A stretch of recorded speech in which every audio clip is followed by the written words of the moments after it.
Hey Libra.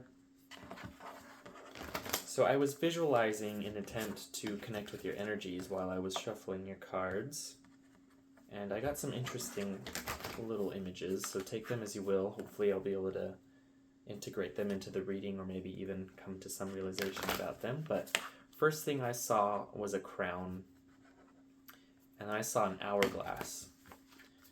And wearing the crown was a really large serpent, like just very big, and it was coming towards me with its mouth open, and there was like this impression of it going to swallow me up. And personally, I usually connect serpents with like power and with time, so kind of like a double symbolism for time with the hourglass also there. The sun is in Libra, so it is your time. I wonder if maybe that's part of what that symbolism was about. But it kind of seems like it was illustrating that the current timeline is open to your expression, if that makes sense. Because I feel like the crown was a representation of your sovereignty and your power within time. I don't know. Hopefully we get some more clarity. It was a little strange.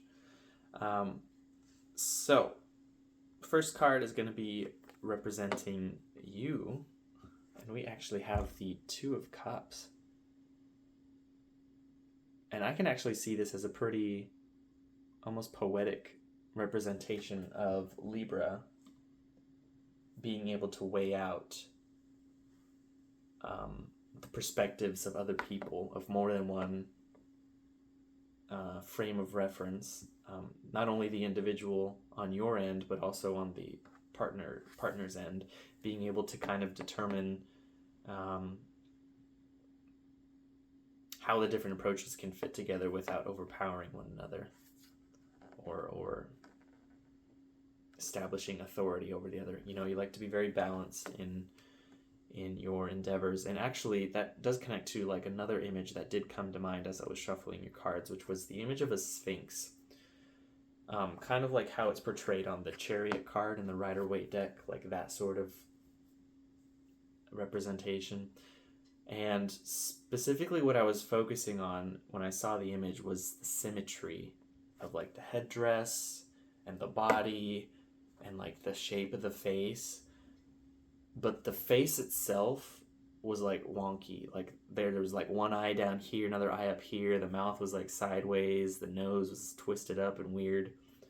And I was getting this impression of like the symmetry was masking the symmetry that it doesn't have, if that makes sense. Like there's an attempt to express outwardly, I almost said sophistication, to express outwardly a perfection that isn't inherent or that isn't real, maybe. And that could be part of what this card represents. But I'm going to pull some more cards. We're going to get a little deep in your reading today. Let's see. All right, so you have the Knight of Cups. Starting off with a lot of water, huh? This could be a representation of another person, or it can be a representation of you, or just a general sense of the energy around you, of feeling like, I'm hearing like truth is on offer. Like typically I would associate this card with like somebody who's could be coming towards you with an expression of how they feel, especially with the Two of Cups over here. Like in a romantic sense, an emotional sense, you know, kind of divulging that they care about you, or that they're in love with you, or that they want to get married. Like this, I can see that cup kind of turning into an engagement ring. But it doesn't have to be that way. It's just more the energy that's being expressed through that. It's a proclamation that takes guts.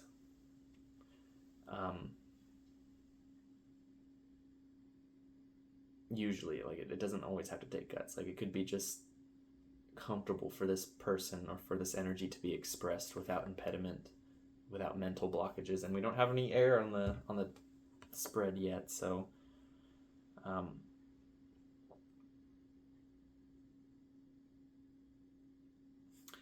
Yeah, I can almost get the sense like if this is something to do with somebody who's in a romantic relationship,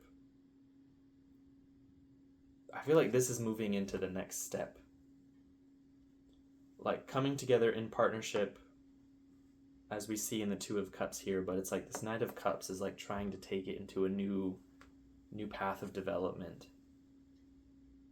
a new level of understanding, a new layer of expression. Let's see. We have the Eight of Cups as your first challenge. And if we're going to stick with the relationship, take it metaphorical or try to abstract it into something that's more universal if you can. But this can be like leaving behind old emotional patterns or old beliefs about how relationships should appear or function. Kind of walking away from those things, walking away from identification with emotional truths that you inherited.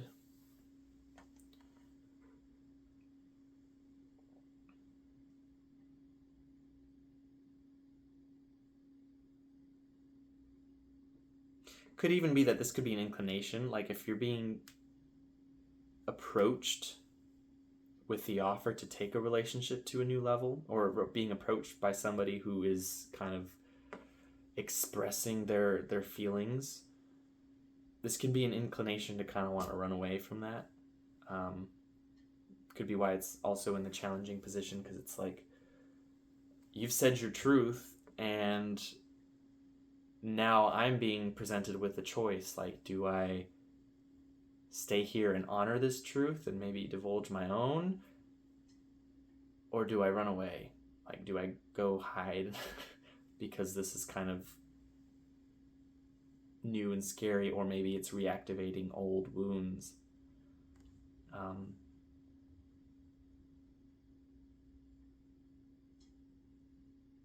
Yeah, as I'm saying that, I got really drawn to the helmet that the knight is wearing and this idea of like armor, like having the armor on, so that could be something relevant. For the past position, we have the Ten of Swords, having been backstabbed. This is situation that leaves you feeling untrusting, or even just generally disillusioned and jaded by the whole prospect of everything this Knight of Cups is bringing to the table. You've already taken upon yourself all these different perspectives. Specifically, I'm seeing like perspectives gleamed in like books. Just because it's swords, it's the air element, so typically what I associate with that is like books, information, data. This is the Ten of Swords is like somebody who's taken in so much information, so many different words and opinions, perspectives, ideas from potentially other people, other sources, and is kind of just like the brain can't handle anymore. Like it's done. Just gonna lay here and die. That kind of energy.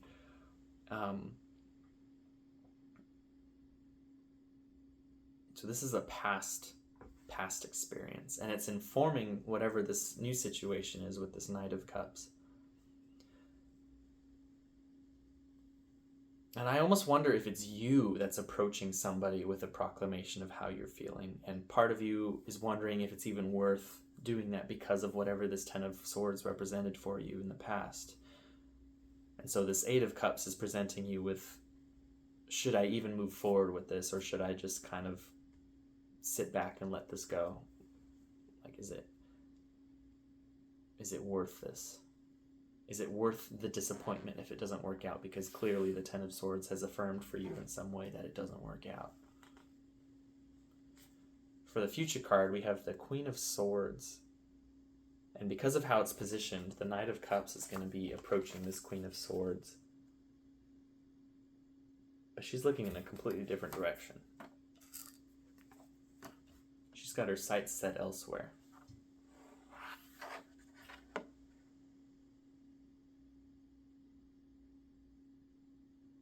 Yeah, and I feel like whatever this Knight of Cups has to say, when it reaches this Queen of Swords, she's kind of just like, she's so busy that she doesn't even like acknowledge what this Knight of Cups is saying, and so he kind of just like saunters off a little disappointed, and then just kind of drops the cup. I'm not seeing where the knight is going, but the Queen of Swords is representing the principle of clear and concise thought, almost cutting. Somebody who wields words effectively and stabs and twists the knife without remorse. Somebody who can be very dry, potentially comedic, but that's more because of the mastery that's insinuated over rhetoric, over communication. But I feel like whatever this Queen of Swords is representing, it's like a totally different plane from whatever this Knight of Cups is on.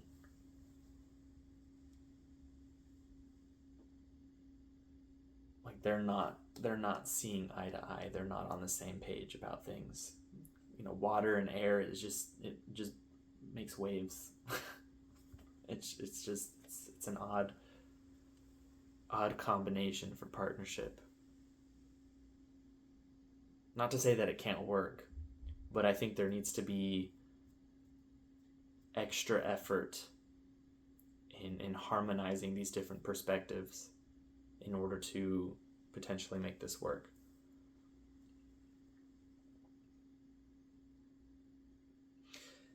If this doesn't represent like two different people, this can be the principle of the Knight of Cups, you know, coming to terms with how you feel about things and being prepared to move forward.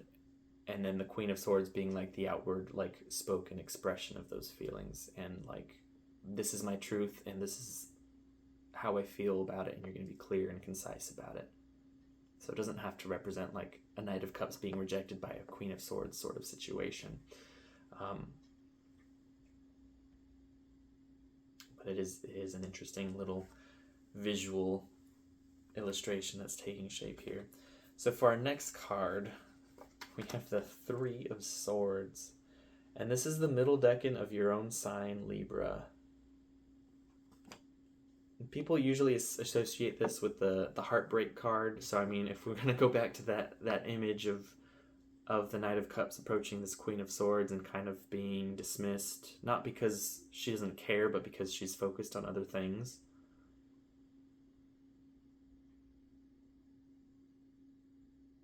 One of the things I'm hearing with this card is like setting yourself up for failure. Like if the goal that you have in mind that's crowning this reading is the Three of Swords, if you're like aiming for heartbreak, then why are you moving forward with this?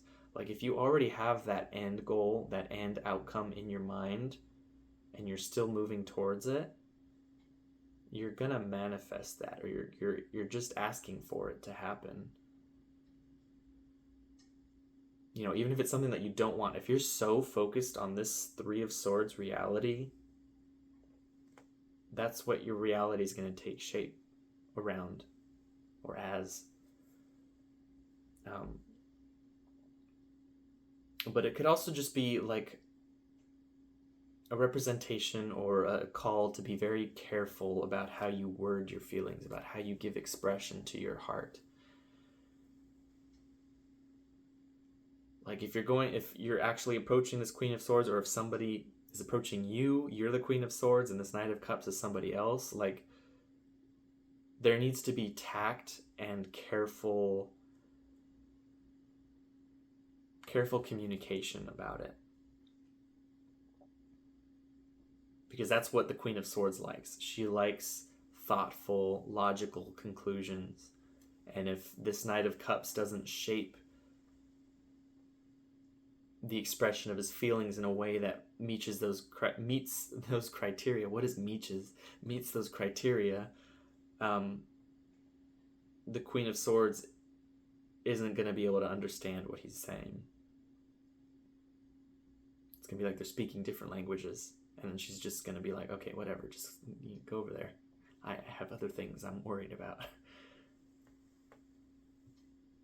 And maybe with I'm getting called back to the image of the crown and the hourglass, is like finding the right time to approach this Queen of Swords so that she's not like in the middle of something when you're like, oh, I love you, and she's like, we're in the middle of, I don't know, like a report for work. It's like 12 pages long, and she's just like, I don't have time for this right now. I can't even respond to you. Like that sort of energy. And it doesn't have to be manifesting in this way in your life. Like I'm talking about like relationships and stuff.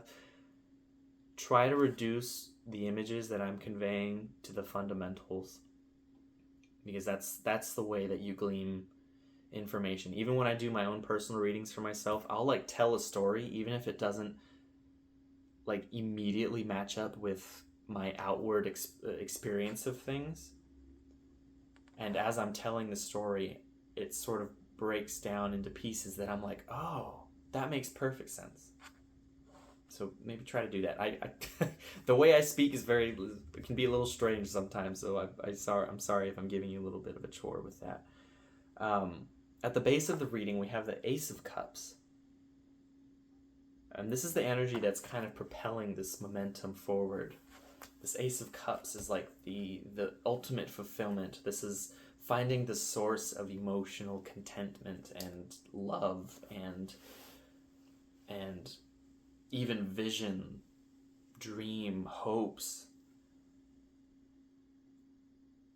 And it is associated with that cardinal point of Cancer. That's the highest point that the sun takes in his apparent annual path, or rather our apparent path around the sun.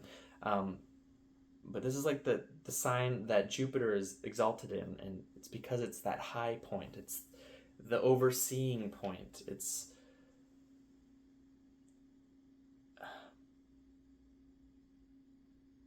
once we're there and we're able to look down on the earth, in a way, it's sort of like you're able to appreciate it and understand it and love it. And this Ace of Cups like represents coming to that state where you're so elevated and so completely at your highest, both perspective spiritually, but also your highest sense of feeling. Everything just kind of like, I'm hearing like floods, but it's not like a destructive flood. It's like a flood of love. So much love in this reading.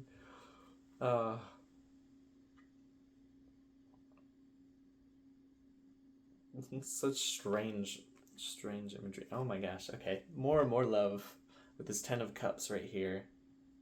And this is like your inner influence.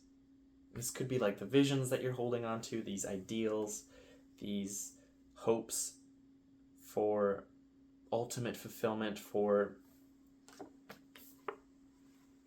these cards say it all. I don't need to say anything. Happy relationship, happy partnership that's functional, that works out and is able to produce something.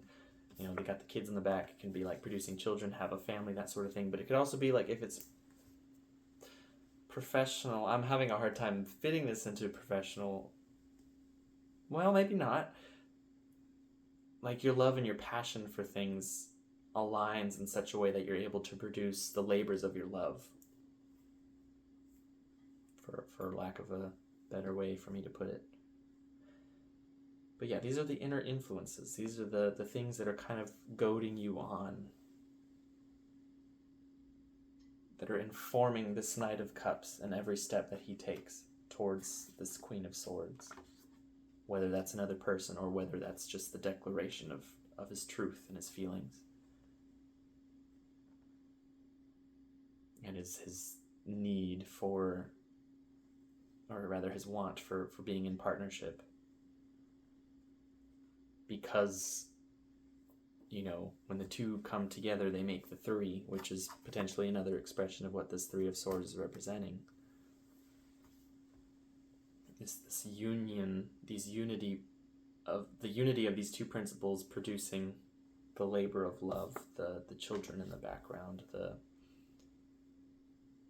the art project, maybe. Just because I love art, that's just how it's crystallizing in my mind. But whatever it is that you love, maybe the two of you coming together can make more of that thing together.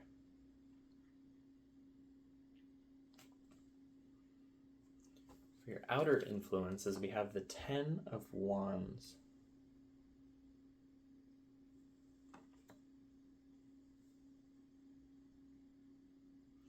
And this is kind of calling me back to that energy of, like, if we go back to the image of the Knight of Cups approaching the Queen of Swords, and she's just like, she's busy. She's got a lot of projects on her plate. She's got a lot of folders open on her desk, and she's trying to work on each of them and make reports for each of them.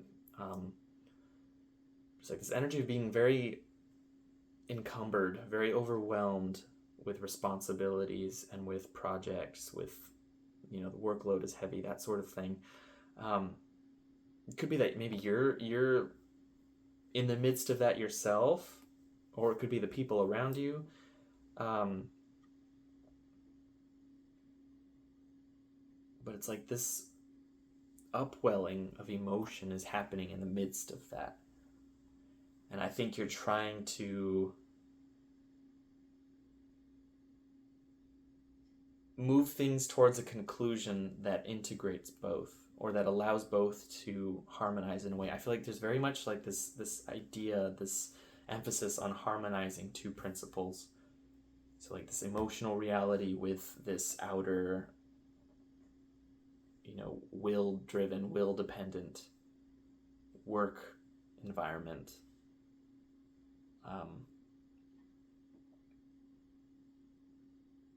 This could even be like I'm seeing like the house building, like building the house up for this 10 of Cups moment. Like outwardly, you could be putting all the pieces into place, attempting to construct a structure that will support, or be the support rather, for the union of these two people or principles.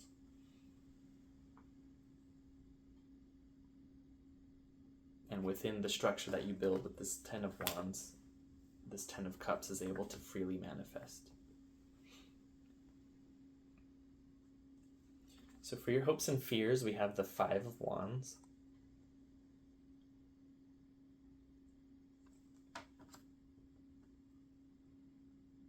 And when I think of 5 in this particular instance, I think of the 5th house. So I was immediately like thinking about kids and stuff, and how they're like maybe not working together, but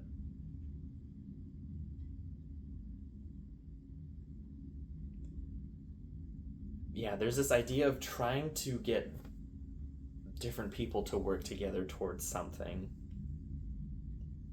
And that's part of your hope, because obviously you're hoping that you can bring these two or more principles together cohesively to create the structure that you're hoping to create. But inherent in that is also the antithesis of, everybody not working together and just like clashing and not being able to effectively get the structure together, because they're all arguing about which piece should go where and how it should look and what the dimensions should be, that sort of thing.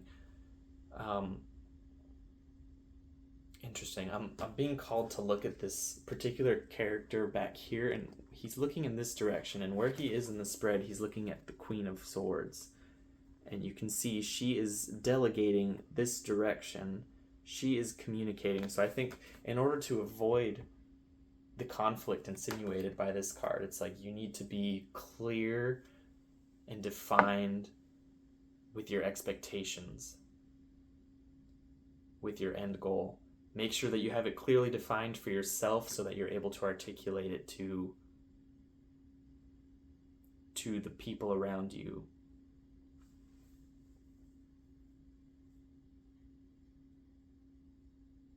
Or even if this is also another image that I'm getting in mind, is like somebody writing a book, somebody writing a report, this Queen of Swords. And like there's a structure that she has in mind. There's like this matrix of a story, and she's trying to piece everything together, but she needs to understand it on the inside before it gets on the paper in a way that flows and is is properly defined as a story and has its different elements and has those elements working together to create the larger story. Hopefully that made sense.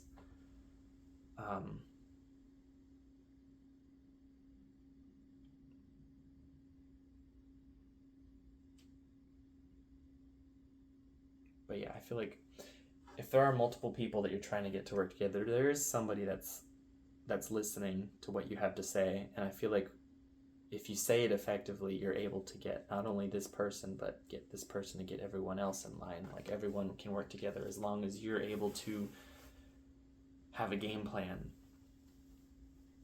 And not just a game plan, but an effective game plan. A well thought out and delineated game plan.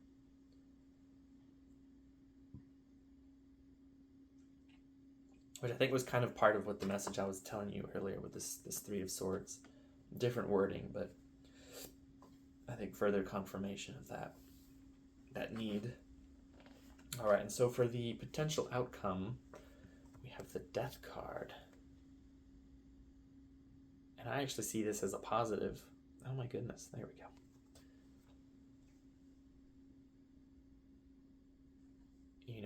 With inherent in death, inherent in an ending is a new beginning.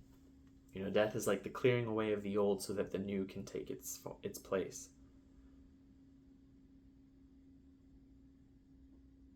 Once the flower dies, this is interesting imagery. Once the flower dies, the fruit takes its place. So it's like you're in the flowering state right now, trying to attract the pollinator. And it's like the teamwork that's part of that dynamic is what allows the fertilization and the fruit to form. But that beautiful flower is going to die. But it's going to be replaced by something bigger, better. Something that allows your work to propagate itself in further reaches. You get to spread the seed that's in the fruit.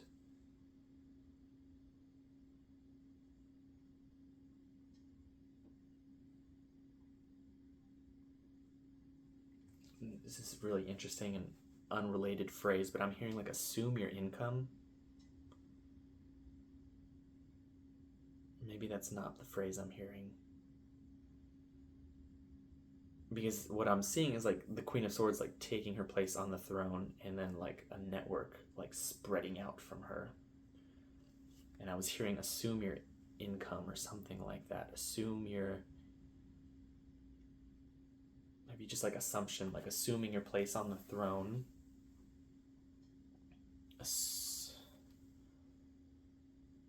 And claiming the incoming energies.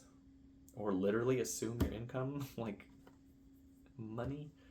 I don't know exactly how that's playing out. It's a very weird phrase to come to mind.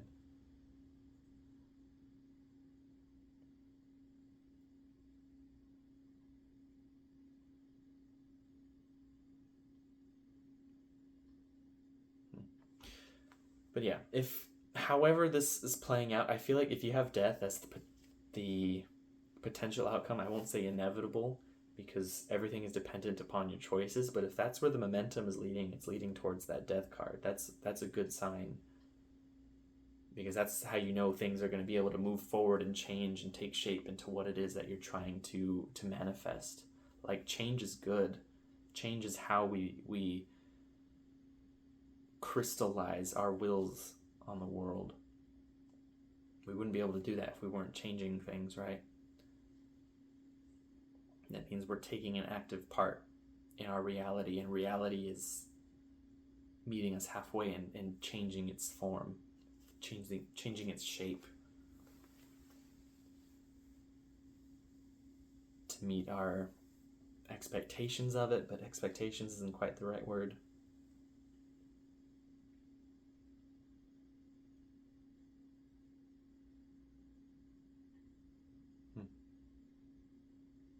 But yeah, I think that's all I've got for you, Libra, for now. I was letting everybody know that I am adhering to a monthly upload schedule for the 12 zodiac signs. And this round of readings that you're watching right now is actually part of an experiment to do bi-weekly readings. I had some things come up that got in the way of that, so that's why these readings are coming out late.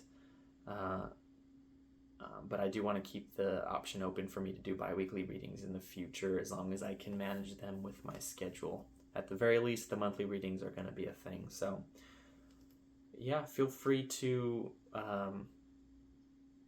leave your comments. Let me know what you're experiencing. Let me know any little connections or crossovers that you're making, any new realizations that you come to about the things that I've said or things that you've seen.